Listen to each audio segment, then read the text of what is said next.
성경에 보면 그런 내용이 나옵니다. 물론 성경에는 막 경고하는 말씀, 너 똑바로 해라, 너 이거 위험하다, 이런 것들도 막 분별해라, 이 나쁜 애들한테 속지 마라, 이런 말씀도 많은데, 결론적으로 하나님이 우리한테 하고 싶은 말씀은요, 걱정 마라, 그리고 내가 이겼으니 너희를 내가 사랑으로 이끌어 줄게. 굉장히 결론은 굉장히 따뜻한 말씀이거든요.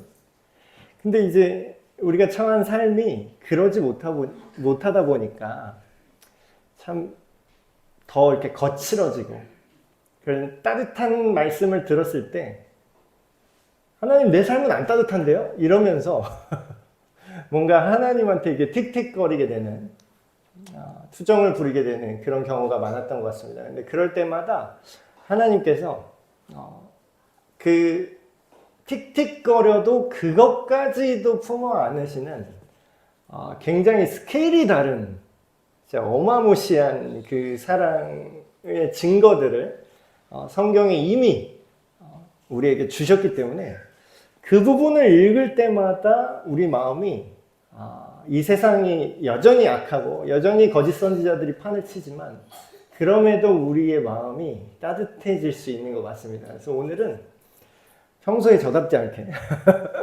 굉장히 따뜻한 말씀을 하나 준비했는데 제목부터 굉장히 설레죠? 오직 하나뿐인 당신. 또 잘하던 걸로 시작을 할게요. 정말 오늘날 사람들이 소중하게 여기나요? 사람을?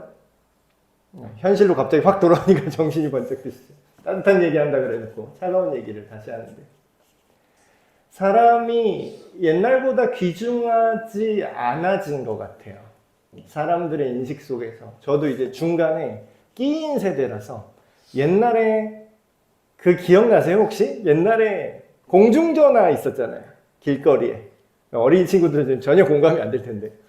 공중전화가 있었고 거기에 전화번호부가 있었습니다. 이렇게 두꺼운 책이 있었어요. 그래서 그 책에 뭐가 써있냐면 김철수, 김어쩌고 해서 뭐 허어쩌고 뭐시기까지 그 의정부시에 사는 사람 전화번호가 다 써 있었어요. 지금의 청소년이나 지금의 어린 친구들 볼 때는, 지금 청년들이 볼 때는 이거 뭐 개인정보를 이렇게 막 주소는 옛날에 여러분 학교 졸업식 하죠. 그럼 졸업장 받잖아요. 졸업 앨범 받죠. 그 뒤에 여러분의 친구 이름이랑 전화번호랑 주소가 다 써 있었어요. 개인정보라는 개념이 없었던 시대였죠. 모든 게 다 써 있었어요. 그래서 옛날에 누구네 집 전화 걸어야 되는데 걔네랑 만나고 싶다는데 모르면요 공중전화 가고 걔네 아버지 성함 찾았어요. 심상옥 어딨냐, 심상옥 심상옥 여기 전화 걸어서. 그리고 옛날에는요 이렇게 지나가다가 이렇게 사람을 만나면 굉장히 반가워했어요. 왜 그런지 모르겠어요. 근데 저는 벌써 요즘 세대에 적응이 잘 돼서 그런지 요즘은 지나가다가 모르는 사람한테 이렇게 인사를 하잖아요. 그러면 무서워요. 하도 도를 하십니까? 이런 사람들 얼굴빛이 조상님이 지금 노하셨어요. 이렇게 말 거는 사람들이 너무 많아졌다 보니까 이상한 사이비, 사기꾼 이런 사람들이 막 말을 걸으니까 이제는 말을 안 걸었으면 좋겠어요. 전화도 마찬가지입니다. 개인 전화가 이제 다 생겼죠? 사람당 하나씩 전화기를 다 들고 다니잖아요. 근데 옛날에 전화가 오면은, 모르는 번호로 전화가 오면은, 누구지? 하면서 받았어요. 근데 요즘은 어떻습니까? 모르는 전화 오잖아요? 보이스피싱이거나, 광고거나, 보험 가입하세요 이런 거나 어디 사기치거나. 그분들도 참 불쌍하긴 해요. 그분은 직업이라서 전화도 안녕하십니까 고객님 어쩌고 제가 이런 말씀 이번에 좋은 상품이 나와서 알려드리려고 전화 왔습니다. 거의 래퍼야 래퍼. 전화를 얼마나 바로 끊는 전화를 많이 받으셨으면 랩처럼 막 이게 자기 얘기를 막 하는 거예요. 근데 그분한테는 죄송하지만 그 받는 사람 입장에서는 그런 게 한두 명한테 오는 게 아니니까 어떻게 되죠? 안 받게 돼요. 그러다 보니까 우리 마음속에 우리 사회 전반에 어떻게 됐냐면 사람을 별로 대수롭지 않게 생각하게 된 것 같습니다. 또 얼마 전에 재밌는 걸 봤어요. 그 유튜브 알고리즘에 결혼 정보업체라고 그러죠. 결혼 이렇게 매칭해주는, 돈 받고 남녀를 이렇게 매칭해서 결혼시켜주는 그런 프로그램 대표님이 나와서 재밌는 얘기를 막 하는 거예요. 근데 그분들도 그걸 인정하고 이렇게 시작하더라고요. 제가 죄송한데 제가 이렇게 얘기하는 거는 사람을 무시해서 이런 말을 하는 게 아니라 고객들이 이걸 원해서 이거를 기준을 만들어 놓은 겁니다. 여러분 화내지 마세요 하고 얘기를 시작하는데 그 내용이 뭐냐면 여러분 그 사람의 그 등급을 매기는 거 아시나요? 사람의 등급을 매겨요. 자, 그 등급의 기준이 있는데 뭐 사람 S급, A급, 뭐 B급, C급 얘는 절대 결혼하면 안 되는 사람 막 이런 식으로 분류를 해놨어요. 근데 그 분류 기준이 뭐냐면 나이. 요즘은 또 외모를 보더라고. 얼굴 잘생겼냐, 여자는 예쁘냐. 옛날에는 그냥 얼굴 예쁜 거 3년 간다, 다 똑같다 그랬는데 요즘 젊은이들 어떻게 얘기하는지 아세요? 얼굴 예쁜 거는 3년 가지만 못생긴 건 평생 가더라. 되게 야가졌어요. 그 말도 들으니까 또 맞는 말 같아. 그리고 더 지혜로워졌어요. 지혜로워진 게 뭐냐면 나는 괜찮다. 못생긴 남편 만나서 사는 나는 괜찮은데 태어날 애는 무슨 죄냐. 그 애가 그 외모를 갖고 평생을 살면 계속 이렇게 살 텐데. 그래서 외모, 학력, 재산, 집안 배경. 요즘 그것도 보더라고요. 부모님 노후준비는 해결됐습니까? 그걸 봐요. 부모님 지금 어디서 연금 받으십니까? 아니면 지금 뭐 부모님 경제 상태가 어떻습니까? 부모님 결혼하면 부모님 지원해야 됩니까? 안 해야 됩니까? 아니면 오히려 부모님에게 지원을 받을 수 있습니까? 이걸로 레벨을 쫙 뽑아요, 사람을. 좀 무슨 엑셀 파일 딱 정리 소트하는 것처럼 쫙 뽑아요. 딱딱딱딱. 그러니까 사람을, 우리나라가 이걸 진짜 잘해요. 사람 줄 세우는 거. 줄 세우는 거 진짜 잘합니다. 쫙. 여기서부터 여기 등급까지는 얼마 내면 소개받을 수 있고 이런 거야. 근데 물론 이런 업체 같은 경우는 고객들이 그걸 원하기 때문에 이렇게 만들어 놓은 거잖아요. 근데 그거를 이렇게 얘기를 듣다 보니까 사람이 참 가치가 없구나. 사람이 뭔가 이렇게 소중하다라는 느낌이 안 들고 길에 발에 채이는 것 같은 느낌이고 이렇게 귀찮게 하는 존재, 스트레스 받게 하는 존재. 언제부터 사람이 이렇게 됐냐, 이런 생각이 들고, 근데 이 생각이 나한테 들잖아요. 그러면 요새 유행하는 그 낮은 자존감, 그게 되더라고요. 내가 뭐라고. 저 그거 한번 그 기준대로 해봤거든요. 결혼정보에. 이미 저는 결혼을 해서 애까지 낳았지만. 그래서 한번 그 기준대로 난 몇 등급일까 한번 넣어봤어요. 보이지도 않아. 불가촉 천민이야. 손도 대면 안 되는 천민이에요. 절대로 안 돼. 이건 안 되는 인간이야. 저희 아내에게 정말 깊은 감사.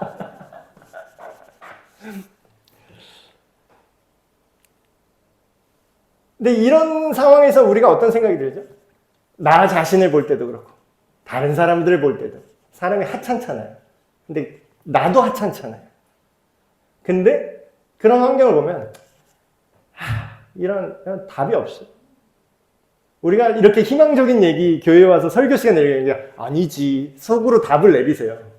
아니지, 사람은 소중하잖아. 근데 여러분의 자녀, 여러분의 손녀에게 그 결혼정보회사 등급 밑에 사람이 결혼하겠습니다 오면 어떻게 할 거예요? 얘기가 또 달라질 거예요. 그럼 우리가 드는 생각이 어떤 생각이죠? 이미 망가진 사람은 어떻게 안 돼. 이미 못생긴 사람은 이게 견적이 안 나와. 이 성형비가 1억이 넘어. 뭐 이런 식으로 말하게 된다는 거죠, 사람들이. 근데 오늘 우리가 읽은 성경에 이 하나님을 믿는다고 하는 사람들 중에 잘 믿고 있는다고 하는데 이미 이 인간들은 틀렸어 라고 하는 생각하는 사람들이 있었습니다. 그 유명한 바리새인과 그 유대인들이죠. 근데 이미 얘는 이제 얘는 그냥 고쳐 쓸 수가 없는 인간이야. 얘는 하찮아. 얘는 우리랑 섞일 수 없어. 이런 사람들을 얘기를 하는데 예수님이 이 얘기를 듣더니 얘기를 시작하시는 거예요. 들으라고. 자, 모든 세리와 죄인들이 등장해요. 근데 이렇게 얘기하면 우리 맥락에선 잘 이해가 안 되니까 쉽게 얘기하면 결혼시장에서 저기 하층이에요. 우리 식으로 하면 뭐 이완용, 뭐 나라 팔아먹은 놈들, 뭐 앞잡이, 우리 민족 보이스피싱 사기꾼들 뭐 비슷합니다. 세리가 그 정도 느낌으로 이해하시면 돼요. 괜히 사람들 멀쩡히 일 잘하는 사람들 피 빨아먹는 애들, 나쁜 놈들, 죄인들, 각종 범죄자와 사기꾼들. 여러분 어떠세요? 이 인간이랑 같이 엮이고 싶어요? 전화 오면 받을래요? 저도 차단합니다. 근데 문제는 이런 사람들이요, 우리가 완전 패급이라고 생각하는 사람들이 어떻게 했다고요? 예수님의 말씀을 듣고 싶어 했다는 거예요. 들으러 가까이 왔다는 거예요. 누구에게? 예수님에게. 근데 바리새인과 서기관들이 이렇게 얘기하는 거죠. 예수라는 작자가 이걸 안 막네? 네가 정말 대단한 랍비고 하나님의 사람이 맞다면 저런 인간 말종들이랑 말도 섞으면 안 되는 거 아니야? 이렇게 생각을 하신 거죠. 근데 심지어는 그 사람들을 받아들이고 어떻게 해요? 그 사람이랑 같이 밥도 먹어요. 이방인들이랑 밥도 안 먹은 거 아세요? 지금도 이스라엘 가시면 그런 사람들이 아직도 있대요. 그 정통 유대 그 근본주의자들. 그런 사람들 이제 지나가는데 그 외국인이 지나갈 수 있잖아요. 그러면 침을 뱉어요. 더럽다고. 참 이상하죠? 근데 그때의 그 마인드가 이때부터 이어져 온 겁니다. 이때부터. 얘는 안 돼. 근데 여러분 생각을 해봅시다, 우리. 이러고 있는 와중에 예수님이 이 얘기를 하신 거예요. 그 유명한 99마리 양과 잃어버린 한 마리의 어린 양 얘기예요. 99이 있고 이미 있는데 하나를 잃어버린 걸 찾으러 떠나면서 이 99마리를 내팽개치고 간다라는 거죠. 근데 이 비유를 이제 진행을 하시는데 이 얘기를 듣고 이 맥락에서. 근데 우리가 이게 생각해야 될 점이 있어요. 이 시작부터. 우리가 생각할 때 이 사람은 안 돼. 이 사람은 정말 혐오스러워. 이 사람은 좀 싫어. 이 사람이랑 안 엮었으면 좋겠어. 우리 교회는 그런 사람이 없을 것 같지만 워낙 조금해서 큰 교회 가잖아요. 그러면 거기에 사람이 굉장히 다양한 사람이 있습니다. 정말 다양한 사회 각계각층의 사람들이 다 있죠. 그럼 그 사람들 중에서 서로 잘 섞일까요? 안 섞일까요? 아마도 안 섞일 확률이 높습니다. 같은 교회를 다니는데 저 인간 때문에 내가 교회를 가기가 싫어. 이런 사람이 있어요. 싫어하죠. 근데 그거랑 똑같은 원리예요. 근데 우리가 싫어하는 그 사람이 물론 이유가 있겠죠. 나쁜 짓을 하니까. 세리를 싫어하는데 이유가 있어요. 그 범죄자도 싫어하는 거 이유가 있잖아요. 근데 중요한 건 뭐예요?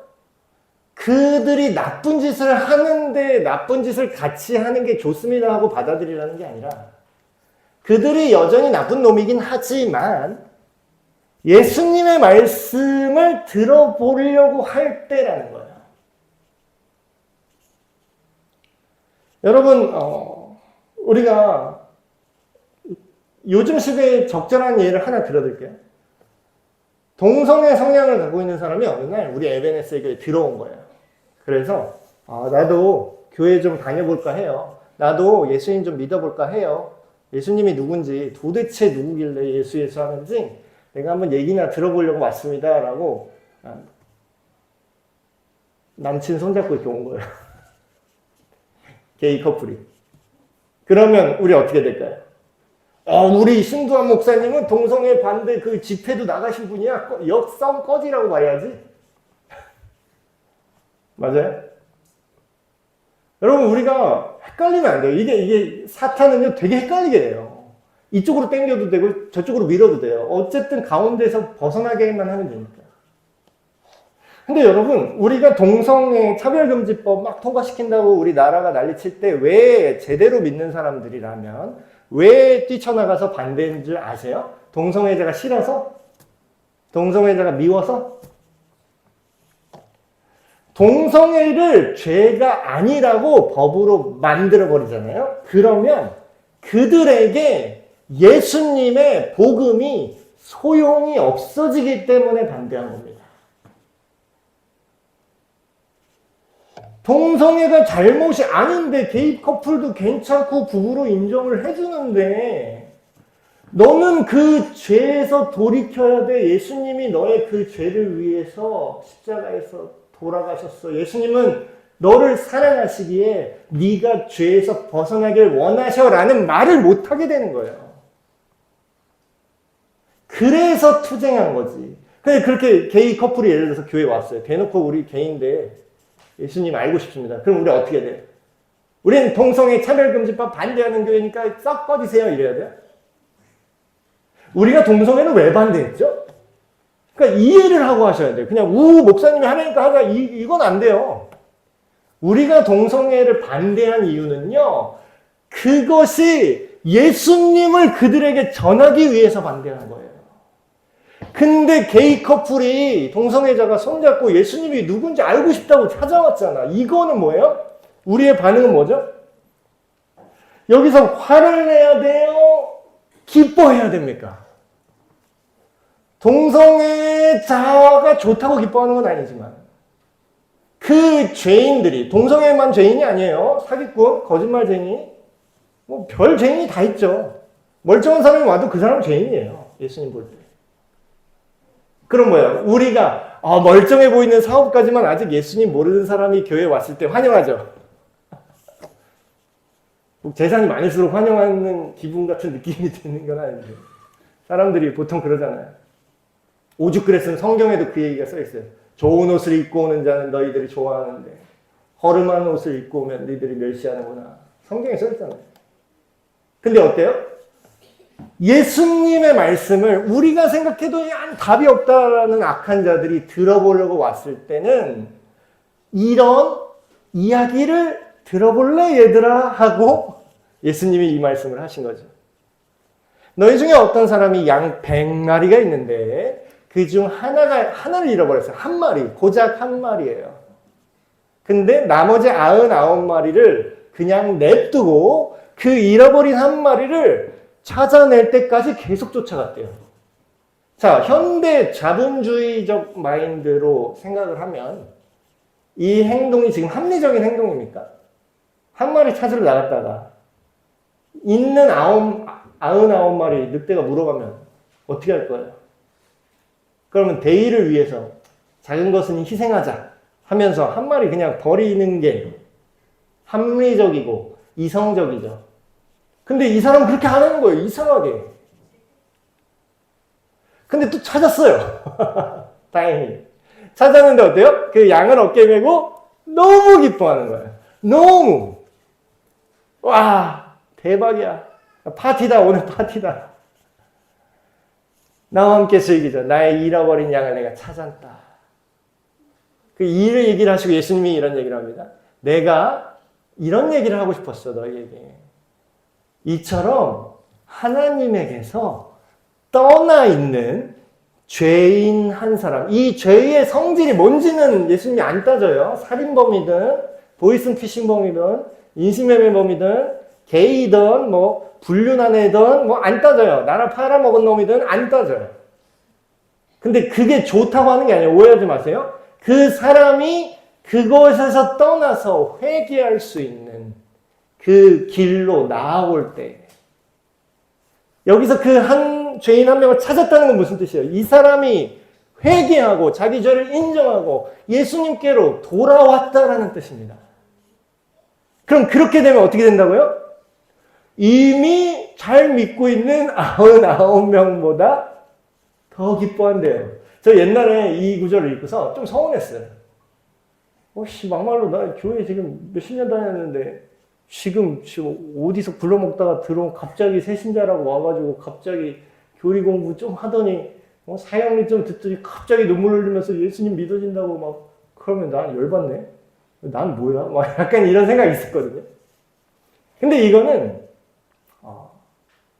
정말 하나님의 마음과 실제로 구원받은 사람이 어떻게 되는지를 이해 못할 때 이런 마음이 생기더라고요. 바리새인의 마음이 이런 마음이었습니다. 왜 그게 무슨 소용이에요? 근데 제가 이거를 여러분 이 말씀 굉장히 유명하잖아요. 근데 이거를 어떻게 이해했죠? 이 얘기를 하면서 보통은 이렇게 합니다. 그러니까 교회 안에만 있지 말고 밖에 나가서 잃어버린 영혼들 데리고 오십시오. 전도하십시오. 그리고 그나마 이건 좋은 거예요. 좀 나쁘게 적용하는 사람들, 이 말씀을 나쁘게 적용하는 사람은 어떻게 하냐면 목사님이 날 신경을 안 써. 난 잃어버린 양인데. 이 말씀으로 좀 찔리긴 하는데 이 말씀으로 목회자나 아니면 다른 사람들 아니면 교회의 리더들을 공격하는 데 쓰곤 합니다. 이 말씀 모르나 봐. 난 잃어버린 양인데 신경도 안 쓰더라고.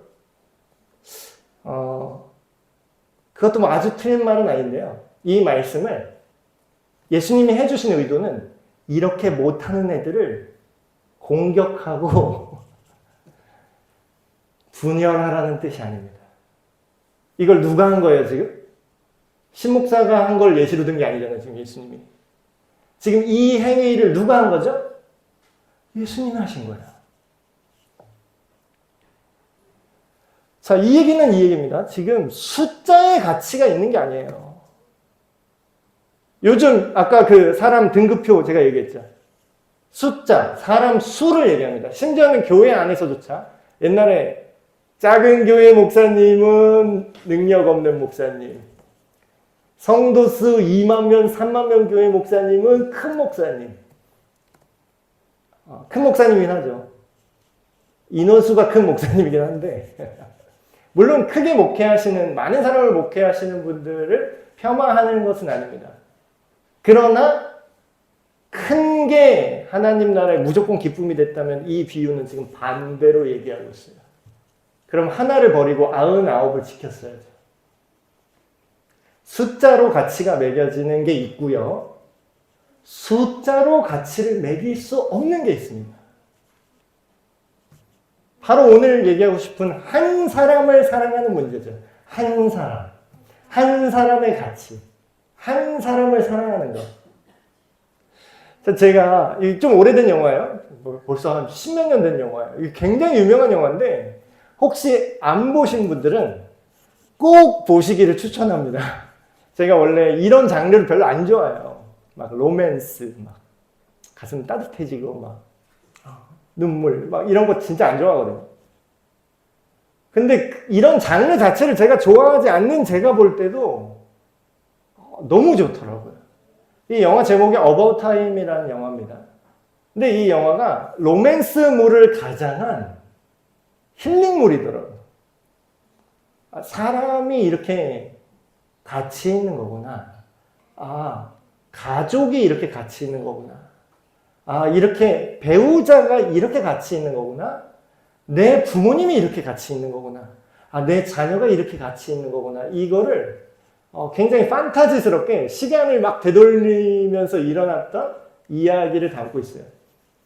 근데 이거는 뭐 스포가 아닙니다. 그냥 여기 영화 홍보 포스터에도 써 있어요. 시간을 조종하는 이야기를 가장한 사랑 이야기. 이렇게. 대충 얘기는 뭐냐면요. 이 주인공 남자가 이 집안 내력이 시간을 되돌리는 능력이 있는 거예요. 자기가 경험했던 과거에 어떤 장소나 그 시절로 돌아갈 수가 있어요. 자기가 원할 때. 그래서 이거를 눈치채고 나서 엄청 태연 감기를 엄청 하는 겁니다. 뭐 하다 일이 틀어지면 다시 뒤로 백. 뭐 하다 일 틀어지면 백. 근데 이거를 약간 로맨스로 처음에는 이제 풀어가거든요. 예를 들어서 내가 이 여자한테 고백했는데 퇴짜를 맞으면 다시 뒤로 백. 그래서 다시 또 잘해보려고 하는데 뭐 꼬이면 다시 뒤로 백. 그래서 시간을 계속 뒤감으면서 인생을 살아가려고 합니다. 근데 아무리 뒤로 감고 다시 시도해도 안 되는 건 안 되는 게 있더라고요. 근데 어찌저찌 해서 잘 아내를 만나서 잘 결혼을 했어요. 근데 이게 아기가 태어나잖아요. 제가 오늘 하고 싶은 얘기는 이거예요. 아기가 태어났는데 아기가 태어난 시점부터는 뒤로 시간 감기를 못 하는 거예요. 왜 그러냐면 감으면 다시 그 여자랑 결혼해서 애를 낳았는데 그때 내가 알던 심화준이 태어나리라는 보장이 없는 정도가 아니라 아마 다시는 저렇게 생긴 심화준과 심화미는 다시는 보지 못하겠죠. 우리가 정자와 난자가 수정해서 만날 때 그게 엄청난 랜덤 값으로 만나는 거 아세요? 엄청난 무작위로 뽑기가 되는 겁니다. 근데 이미 내 자녀와의 추억이 있는 거야. 심화준을 키웠을 때 어렸을 때 1시간마다 밤에 일어나서 으악 이랬던 그 추억들이 있는 거예요. 그 사랑스러웠던 추억이 있는데 그거를 이제 돌리면 어때요? 다시는 얘를 볼 수가 없어. 다시는. 아무리 돌려도 얘는 그때 한 번뿐인 거야. 그래서 그거를 자기 아버지, 친아버지가 또 시간 감기 능력을 알고 있는 아버지랑 이렇게 막 대화하는 내용이 나옵니다. 근데 여러분, 제가 이 영화를 굉장히 오래전에 봤는데 이 말씀이 생각났어요. 이 말씀. 모든 걸 할 수 있었어요. 어떤 면에서. 계속 뒤감아서 다시 하면 되지. 다시 하면 되지. 다시 하면 되지. 근데 그 아이, 그 하나 때문에 더 이상 뒤로 감지 않습니다. 그러고서 되게 멋진 말을 해요. 이제 나는 하루를, 내가 계속 시간 여행을 해봤는데 하루하루를, 나에게 주어진 앞으로의 하루하루를 매일을 여행하듯이 살겠다. 그 이후로 되감기를 안 해요. 근데 저는 그 모습을 보면서 한 사람을 진짜 사랑하는 게 이런 거구나. 그 굉장히 유일한 가치예요. 이 세상에 여러분, 저와 여러분들 있잖아요. 여러분, 나 등급표 하면은 진짜 저 밑바닥도 아니야. 지하를 뚫고 들어가는 진짜 가치 없는 인간이야. 라고 스스로 생각할 수도 있고, 아니면 세상이 그렇게 말할 수도 있어요. 근데 여러분, 하나님이 여러분을 볼 때 있잖아요. 시간을 되돌려도 바꾸지 않을 정도로 정말 여러분 한 명을 너무나 귀하고 소중하게 여기신다는 거예요. 어떤 거짓말을 들었던 그 사실이 변하지 않습니다. 아까 남 지적하는 얘기한다고 그랬죠? 이 말씀을 날 좀 이렇게 잘 대해주세요. 교회에서 날 이렇게 잘 대해주세요. 물론 이런 어린아이와 같은 찡얼대는 믿음의 수준이 있을 수 있겠죠. 근데 그런 신목사가 최선을 다해서 하면 하겠지만 저도 약간 과거의 트라우마와 장애를 가진 사람이기 때문에 그렇게 막 타고난 따뜻한 사람만큼 이제 못하는 경우가 생깁니다. 근데 어떤 목사님이 그런 얘기를 했어요. 사람이 줄 수 있는 최선의 사랑을 받을래요? 아니면 하나님의 사랑을 받을래요? 둘 중에 하나를 고른다면 뭘 골라야 될까요? 여러분, 정말 다행입니다. 신목사가 줄 수 없는 사랑을 하나님은 이미 주고 계시더라고요. 신목사는 까먹어도 하나님은 여러분을 안 까먹더라고요. 하나님이 나를 사랑하신다. 오늘 이 말씀은 남을 정죄하는 데 쓰는 말씀이 아니라 나는 잃어버린 한 영혼인데 날 신경 왜 안 써줘요? 이 말씀이 아니라 이 나를 찾는 분이 하나님이시라는 거예요. 나를 이 정도까지 소중하게 생각하고 나 완전 패급인데 나 인간으로서 난 지금 가치가 완전 바닥인데 내가 그렇게 생각하더라도 하나님은 안 그렇게 생각한다는 거예요. 왜냐고요? 유일한 이 세상에서 단 하나뿐인 독특한 하나님의 형상으로 나를 만드셨기 때문에 인간에 대한 기대가 없습니다. 우리 세상 봐 이렇게 삭막해지고 사람 같이 어차피 AI가 다 대체할 건데 인간 쓸모가 있나 이런 생각들 앞으로 더 들 겁니다. 더 심해질 거예요. 앞으로 사람을 물건처럼 대하는 게 앞으로 더 심해질 겁니다. 그럴 때 우리는 어떻게 생각을 해야 될까요? 예수님은 우리를 이렇게 생각해요. 예수님께 있어서 우리는 대체 불가능한 단 하나의 존재입니다. 그 대체 불가능하다는, 우리가 양으로 그 양을 그냥 불특정 다수의 양이야. 이 세상에 수많은 강아지가 있어요. 예를 들어 볼게요. 수많은 강아지가 있어요. 수많은 개들이 있어요. 100마리 여기에 앉혀놔요. 근데 그 100마리가 가치가 있습니까? 저에게, 우리 집안에, 우리 집 또또가 같이 있습니까? 우리 집 또또가 거기 섞여 있잖아요? 그러면 그 또또가 그 100마리 강아지의 가치를 능가해요. 나머지 99마리고 능가한다고. 왜 그러죠? 또또가 나머지 강아지보다 제일 잘생겨서 그 100마리 중에 1등이 나서? 그러면 굉장히 우울한 결론이 되겠죠. 1등은 한 명밖에 없거든요. 아, 하나님은 전 지구에 우리 80억 명인데 인간이 거기서 제일 힘센 한 명만 사랑한다. 제일 예쁘게 생긴 애 장원영만 하나님 사랑하기로 결정했다. 그러면 인생이 지옥이 되고 인생이 절망이 될 겁니다. 하지만 하나님은 우리의 기준과 상관없이 모든 인류를 한 명의 한 명의 그 독특함, 대체될 수 없어요. 아, 얘 딴 목사 있으니까 신도한 버리자. 아니, 내가 목사라서 하나님이 나를 예뻐하는 게 아니라 신도한, 내가 만든 신도한은 딱 하나지. 대체될 수 없는 나의 사랑의 대상. 여러분, 오늘 말씀을 정리하겠습니다. 우리가 이렇게 서로를 바라보지 못한다는 걸 인정해야 됩니다. 이 수준에 우리가 아직 충분히 이르지 못했고 성숙하지 못했다는 걸 인정해요. 우리가 다른 사람을 이렇게 대합니까? 예수님처럼 대합니까? 여기 서 있는 저부터도 이렇게 대하지 못하고 있어요. 인정합니다. 근데 우리의 태도는 뭐가 될까요? 예수님, 우리는 우리의 한낱 동정심으로 흐를 수밖에 없고 쥐어짜서 어거지로 착하게 해보려고 쥐어짜서 어떻게든 잘해주려고 하지만 우리의 수준은 여기까지입니다. 그러나 우리가 이런 바보 같은 우리도 남 하나 사랑하지 못하고, 아니 남은커녕 내가 정말 사랑해야 되는 내 배우자나 내 부모나 내 자녀조차 충분히 사랑하고 있지 못하는 이런 어리석은 바보 같은 우리인데, 이런 바보 같은 패급 같은 우리도 어떻게 생각하신다고요? 난 너를 다른 걸로 대체할 수가 없다. 나는 너 한 영혼 모두를 원한다. 이런 바보 같은 우리도 생명도 아끼지 않으실 정도로 사랑하시는 그 예수님께 감사한 그 예수님께로 돌아가셔서 하늘에 잔치가 열리도록 하시는 저와 여러분이 되시기에 주님의 이름으로 축복합니다.